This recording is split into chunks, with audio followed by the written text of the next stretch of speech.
জীবনে কত হাদিসই পড়লাম, কিন্তু এই হাদিসটা পড়ে হাদিসের প্রেমে পড়ে গেছি। হাদিসটা হচ্ছে, আপনি যখন নিজের ঘরে নীরবে কান্না করেন, আল্লাহ তখন ফেরেশতাদের উদ্দেশ্য করে বলেন, কোন জিনিস আমার এই বান্দার চোখে পানি আনলো? ফেরেশতাগণ বলেন, আপনার বান্দা সুখে নেই, আপনার বান্দা অনেক দিন হাসেনি।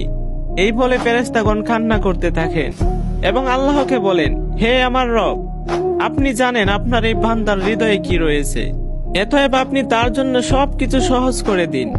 আল্লাহ বলেন, আমার এই বান্দা এমন কিছু জীবন থেকে হারিয়ে ফেলেছে যা সে অধিক ভালোবেসেছিল।